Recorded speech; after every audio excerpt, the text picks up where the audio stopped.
Hello everyone, कैसे हो आप। उम्मीद करते हैं कि आप अच्छे ही होंगे। थंबनेल देख करके आपको मालूम लग गया होगा कि आज हम किस विषय पर चर्चा करने वाले हैं।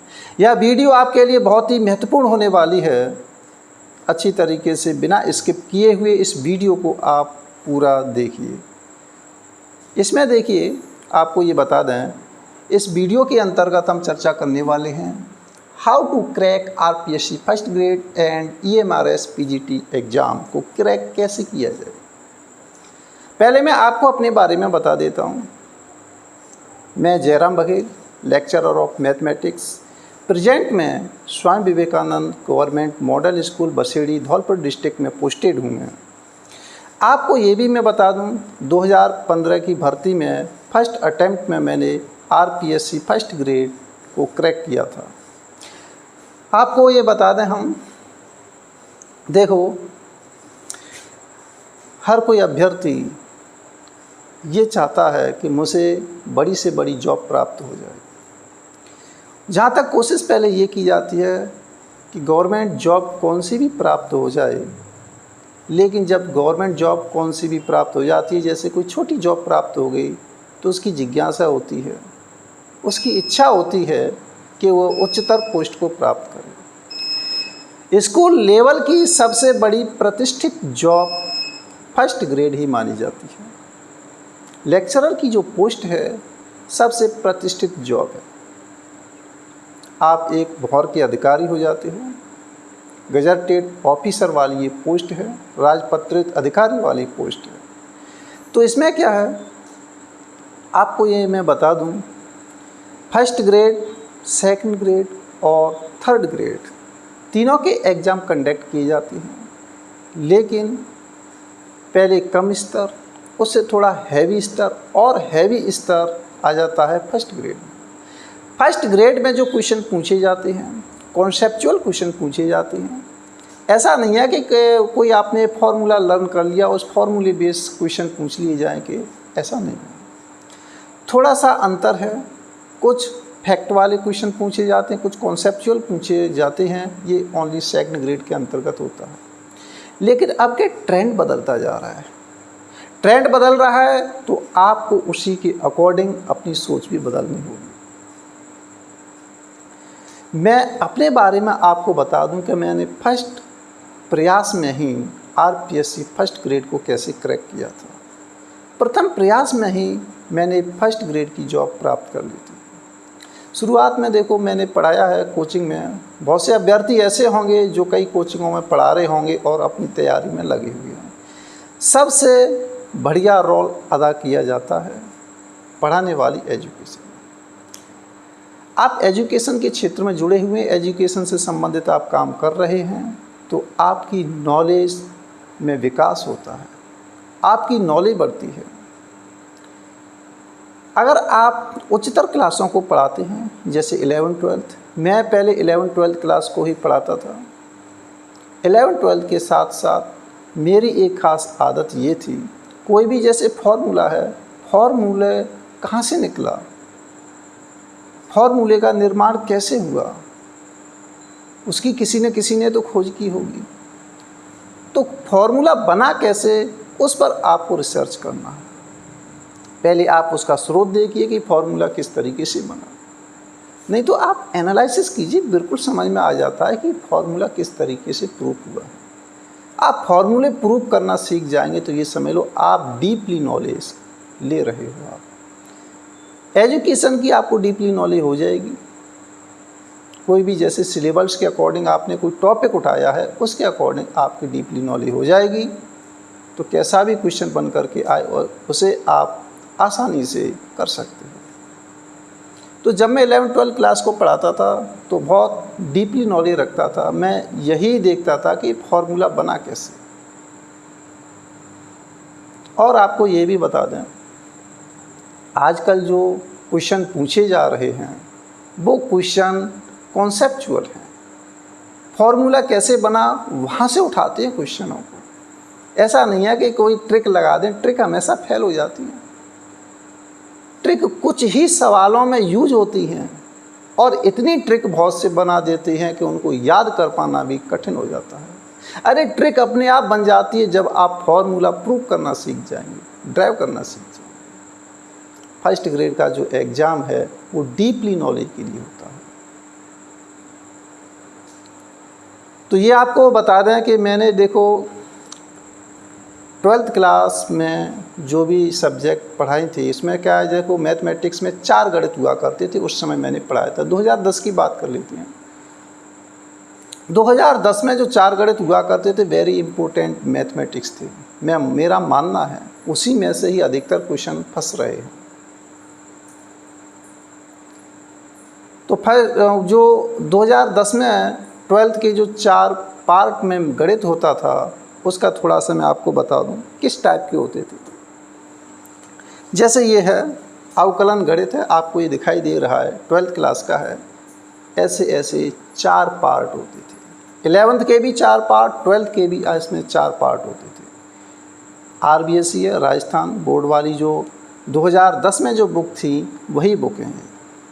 तो ये वाली बुक में इतना मैटर दिया गया है, इसके अंतर्गत बहुत डीपली समझाया गया है और सरल तरीके से इसमें समझाया गया है। और इसमें जो क्वेश्चनों का लेवल है वो छोटा भी है और बड़ा लेवल भी है। इसलिए ये पुस्तकें हैं बहुत अच्छी पुस्तकें हैं। और मैटर जो फंसा है इन्हीं बुकों में से फंसा है। सेकंड ग्रेड में तो फंसता ही फंसता है, क्योंकि जो फर्स्ट ग्रेड में उसको खैर नए क्वेश्चन बन रहे हैं, वो कॉन्सेप्चुअल क्वेश्चन बन रहे हैं। तो ये जो बुक थी वो बहुत अच्छी बुक है। इसके साथ साथ आप NCERT की बुक लगा सकते हैं। तो बुक के बारे में मैं यहाँ पर डिस्कशन कर रहे हैं कि पहले आपको देखो बुक कौन कौन सी आपको लगानी है, वो मैंने 12th क्लास की अभी आपको बता दी। तो बुक कौन कौन सी आपको लगानी है ये लगा सकते हैं आप, बहुत अच्छी बुक है। NCERT की आप बुक लगा सकते हो साथ ही साथ। 12th के बाद एक बात और बताएं, 12th वाली जो बुक हैं NCERT की प्लस ये आप JPH की SR सैनी की बुक और लगा सकते हैं। आपको ये बता दें, देखो जब अपने आप को आप होशियार समझने लगता है तो वहाँ पर भी गलती करते हो। अपने आप को एक जगह होशियार समझते हैं तो किसी दूसरी जगह जा कर के देखो, वहाँ पर भी आपको अपनी इंटेलिजेंसी का परिचय देना पड़ेगा कि आप वास्तविक रूप से इंटेलिजेंट हो या नहीं, तब मालूम होता है। तो अपने ब्लॉक में सैंपू में, धौलपुर डिस्ट्रिक्ट का एक ब्लॉक है सैंपू, उसमें हम रहते हैं, वहीं हमारा परमानेंट वो एड्रेस है। तो सैंपू में हमें ऐसा लगता था कि मैं होशियार हूँ, लेकिन अंदर से एक आवाज़ आती थी कि मैं इतना होशियार नहीं हूँ। अभी मुझे होशियार स्टूडेंट, होशियार विद्यार्थियों के साथ मिलना है, उनके साथ अपनी परफॉर्मेंस दिखानी है, तब मालूम पड़ेगा कि हम होशियार कितने हैं। उसी वजह से मैं जयपुर गया था तैयारी करने के लिए। जयपुर के अंतर्गत उमेश माथुर मेरे गुरु रह चुके हैं मैथमेटिक्स के। उन्हीं के द्वारा जो भी कॉन्सेप्ट दिए गए थे उनसे मैं प्रभावित हो गया था। पूरी क्लास में, भरी क्लास में मुझे देखते थे कि जयरा मिल जाएगा, वही मेरे प्रश्नों का जवाब दे सकता है। हर बार मैं क्वेश्चन पुटअप कर देता था तो मेरे से वो बहुत प्रभावित थे, खुश थे मेरे से कि अलग टाइप के क्वेश्चन पूछते हैं। खैर कोई बात नहीं, देखो आपको बताएं। तो वहाँ पर मैंने देखो ये सीट हैं उमेश माथुर की, अपने सर थे, गुरु थे, तो उनके द्वारा इनमें जो मैटर दिया गया है बहुत डीपली मैटर दिया गया है, बहुत अच्छे तरीके से वो पढ़ाते थे। तो इनकी जो एक बात और बताएं आपको, जो भी सीट प्रोवाइड की गई हैं या फिर कोई आपने बुक लगा रखी है, कोई बात नहीं। हाँ, एक बुक और इसमें और बता दें, 12th में जो बुक थी आप NCERT लगा तो आपको लगानी है। 11th प्लस 12th दोनों लगाओ आप, प्लस इसमें आप JPH वाली बुक और लगाइए जो SR सैनी की होती है। अभी मैं आपको बताता हूँ मैंने कौन सी बुक लगाई थी। JPH वाली बुक लगाओ, SR सैनी वाली आप ये बुक लगाइए। मैंने बताया कि 12th में मैंने किस टाइप की बुक लगाई थी, आपको ये भी बता दें।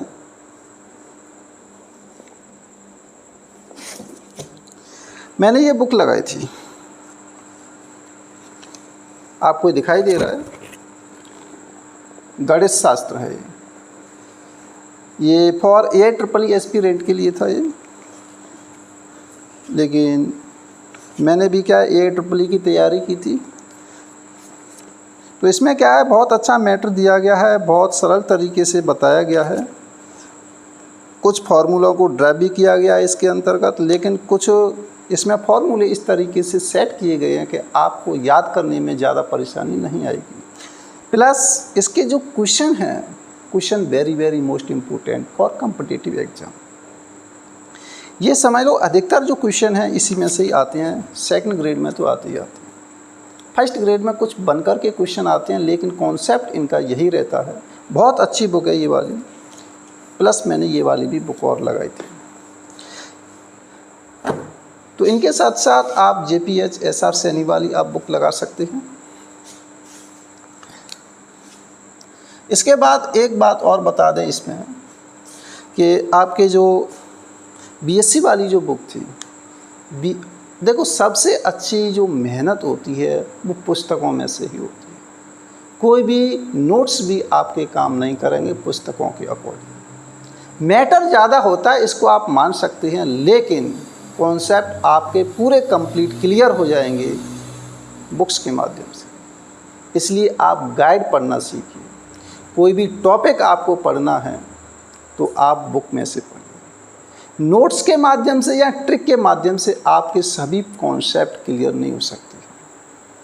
या केवल डीपली नॉलेज अगर आपको हासिल करनी है, किसी भी टाइप का क्वेश्चन बनता है उसको सॉल्व आप तभी कर पाएंगे जब आपको डीपली नॉलेज हो। अगर आपसे ये कहा जाए कि for x element of r के लिए x की पावर 0 का मान क्या होता है, फॉर एवरी रियल नंबर के लिए x की पावर 0 का मान क्या होता है, तो बहुत से समझ रहे होंगे कि इसका आंसर 1 आएगा, जो कि ये कैसा है, गलत है। इसके लिए आपको पूरा देखना है, तो इसके लिए मैंने एक वीडियो बना दिया पॉलिनोमल्स वाली, आप उसमें अच्छी तरीके से समझ सकते हैं। तो ये क्या छोटी छोटी कॉन्सेप्ट हैं, कॉन्सेप्ट क्लियर होते हैं, वो अच्छी तरीके से जवाब दे देती हैं। कैसा भी क्वेश्चन हो उसको आप अच्छे तरीके से ट्रीट तभी कर पाएंगे जब आपको डीपली नॉलेज होगी। इसी टाइप के क्या है, कई टाइप के क्वेश्चन हो जाते हैं। जैसे अगर छोटा सा क्वेश्चन अगर आपसे पूछ लिया जाए, ए sin theta is equal to है 3/5 या फिर कुछ भी आ जाए, देन आधार क्या होगा, कॉड थीटा के लिए ये है, तो इसमें आधार साइड क्या होगी, बेस क्या होगा इसका, ये इसका बेस है, तो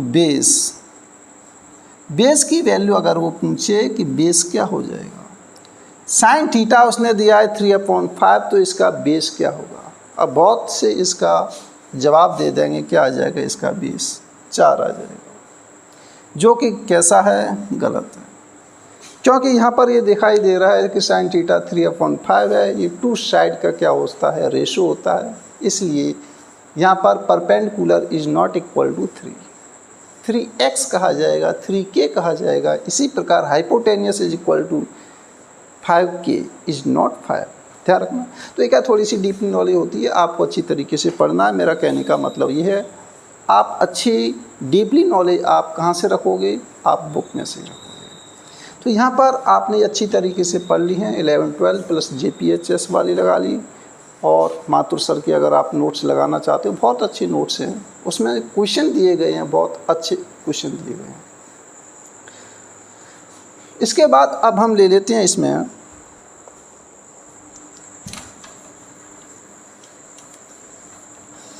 BSc वाली जो बुक हैं वो कौन सी लगाई थी, मैंने जो लगाई थी ये भार्गव अग्रवाल वाली लगाई थी मैंने बुक।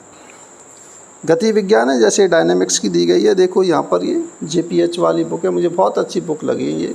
इसके जो राइटर हैं भार्गव अग्रवाल हैं, बहुत अच्छी ये बुक दी गई है। ये पर यहाँ पर देखो मेरे द्वारा जो पुस्तकें पढ़ी गई थी मैं उसको आपको बता रहा हूँ। ये जो बुक थी बहुत अच्छे, इनमें जो मैटर दिया गया बहुत अच्छा मैटर दिया गया, आपकी समझ में बिल्कुल आ जाएगा। लेकिन पेशेंस रखना पड़ेगा, धैर्य रखिए, आराम आराम से आपको पढ़ना है, प्रत्येक टॉपिक को, कॉन्सेप्ट को क्लियर करते हुए आपको चलना है। अच्छी नॉलेज लेनी है तो अच्छा देखो पढ़ना पड़ता है, अच्छा टाइम भी देना पड़ता है किसी चीज़ को, ये आप ध्यान रखें। एक इम्पोर्टेंट बात और बताऊं आपको, रिवीजन बहुत महत्वपूर्ण अदा करेगा आपका, रिवीजन भी आपको रखना है। तो इसमें जो बुक है ये आपकी भार्गव अग्रवाल आगी प्लस BSc वाली, भार्गव अग्रवाल,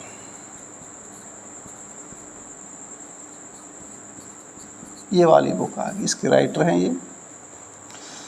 MSc की बात करें तो मैंने ज़्यादा खैर नहीं पढ़ा था, MSc में तो केवल माथुर सर की जो सीट प्रोवाइड की गई थी उसी में से जो इम्पोर्टेंट चीज़ थी वो मैंने पढ़ ली थी।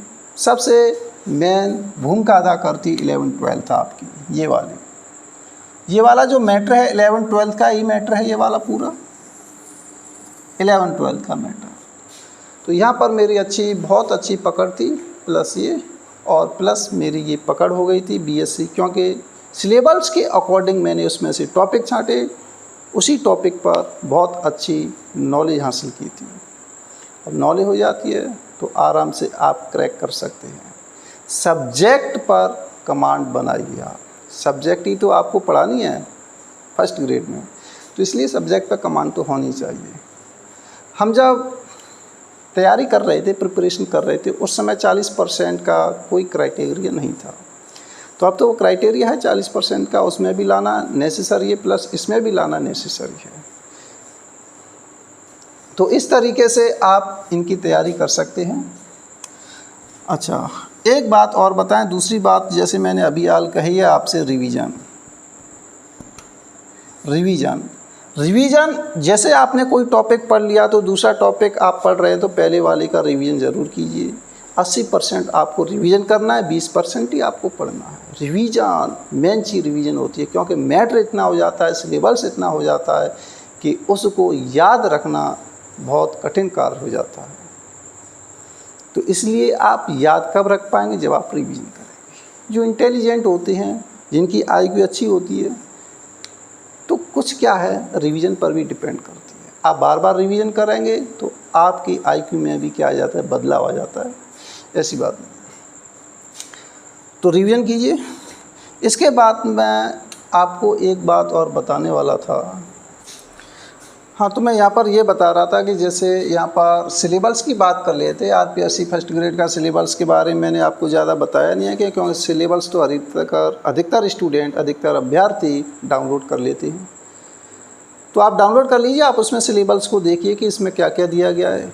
एक इम्पोर्टेंट बात और बता दें, आप EMRS का सिलेबस और देखिए, आप EMRS का सिलेबस देखिए, एकलव्य मॉडल रेजिडेंशियल जो स्कूल है आप उसका सिलेबस देखिए, प्लस आप RPSC का सिलेबस देखिए। EMRS का सिलेबस कुछ भी नहीं है, ये समझ लो।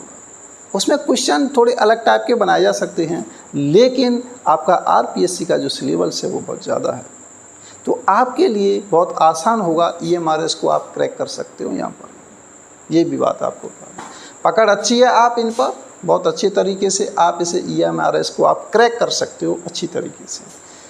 आप पिछले ईयर्स के जो एग्ज़ाम के जो पेपर्स हैं आप उन्हें सॉल्व कीजिए, बिल्कुल आपका जो कॉन्फिडेंस लेवल है अपर हो जाएगा, हाई हो जाएगा, ऊपर आ जाएगा आपका कॉन्फिडेंस लेवल। और एक बात और बताएं आपको, एक बात आती थी टॉपिक को कैसे पढ़ा जाए, टॉपिक कैसे पढ़ें।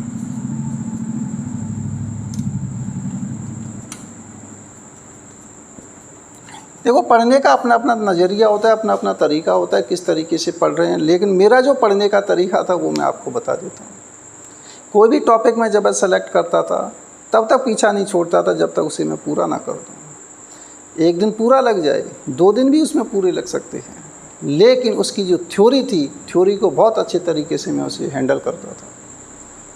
तो ये है, देखो ये तो खैर रुचि होती है कि आप एक कार्य को कर रहे हैं लेकिन आप परेशान नहीं हो रहे हैं। आपसे कह रही है चलो क्रिकेट खेलते हैं, तो क्रिकेट में इतनी रुचि हो जाती है कि आप भूल जाते हैं कि आप पे पसीना आ रहा है या क्या आ रहा है, केवल और केवल ऐसा लगता है कि इस वाली बॉल पर मैं चौका मारूंगा, इस वाली बॉल पर मैं छक्का मारूंगा। तो इसी तरीके की लगन आपको लगानी चाहिए। तो आप अच्छी तरीके से देखो, आप तभी पढ़ पाएंगे जब आप पूरी डेडिकेशन के साथ आप मेहनत करेंगे तभी आप अच्छे तरीके से कॉन्सेप्ट को क्लियर कर पाएंगे। कैसे ही पढ़ो कोई दिक्कत नहीं है, ये तो 2 घंटे 3 घंटे आप पढ़ रहे हैं, एवरी सब्जेक्ट को दे रहे हैं, वो अलग अलग मैटर होता है। आप एक सब्जेक्ट पढ़ना चाहें एक दिन में तो वो टॉपिक फिनिश हो जाता है, मेरा कहने का मतलब ये है। इसमें और मुझे क्या आपको बताना था वो आपको बता दें। तो यहाँ पर मैंने आपको ये बुक्स के बारे में जानकारी दे दी और यहाँ पर रिवीजन किस तरीके से रखना है आपको, टॉपिक को किस तरीके से पढ़ना है आपको, और मैंने आपको यहाँ पर ये भी बता दिया कि मैंने फ़र्स्ट अटेम्प्ट में आरपीएससी फर्स्ट ग्रेड को कैसे क्लियर किया था। मैं भी ये चाहता हूँ कि आप भी फर्स्ट अटेम्प्ट में आरपीएससी फर्स्ट ग्रेड को क्लियर कर दें। एक बात मैं आपको फिर दोबारा से बताना चाहता हूँ, एक वीडियो में मैंने आपको ये भी बताई थी कि मेरा एक मित्र था, उसका आरपीएससी फर्स्ट ग्रेड लेक्चरर में सिलेक्शन नहीं हुआ था, लेकिन उसने नवोदय विद्यालय का एग्ज़ाम दिया था, तो वहाँ पर नवोदय एग्ज़ाम को उसने क्रैक कर दिया था। तो ऐसी बात नहीं है, आरपीएससी के सिलेबस की तुलना में वो वाला सिलेबस बहुत ही कम होता है, आप उस पर अपनी कमांड हासिल कर सकते हैं। तो इसलिए EIMRS है, इस पर भी आप अभी टारगेट बनाइए। सिलेबस लगभग सेम ही है, ये वाला आप देख सकते हैं उसमें क्या क्या सिलेबस दिया गया है। आप उस पूरे सिलेबस को कंप्लीट कर दिए और आप EIMRS में एग्ज़ाम को क्वालिफाई आप कर सकते हैं। एक बार कोशिश कीजिए, कोई दिक्कत नहीं है, पॉजिटिव सोचो, आप इसी नॉलेज से आप इसे क्रैक कर सकते हैं, ये ध्यान रखो आप। तो इसके जो सिलेबस है, इसका सिलेबस आपको डिस्क्रिप्शन में दे दिया जाएगा और आरपीएससी फर्स्ट ग्रेड का भी जो सिलेबस है आपको डिस्क्रिप्शन में मिल जाएगा। ये भी आपको बता दें कि अगर आपको मेरी वीडियो अच्छी लगी हो तो आप लाइक करें, शेयर करें, सब्सक्राइब ज़रूर करें। बिना किसी लोभ के मैं ये वीडियो आपके लिए बनाता हूँ, तो कम से कम आप लाइक तो कर दिया करें। कुछ चीज़ समझ में नहीं आती है, कुछ पूछना हो तो आप उस कमेंट बॉक्स में पूछ लिया करें। कोई भी क्वेश्चन है, कोई भी आपकी क्वेरी है, कमेंट बॉक्स में आप पूछिए।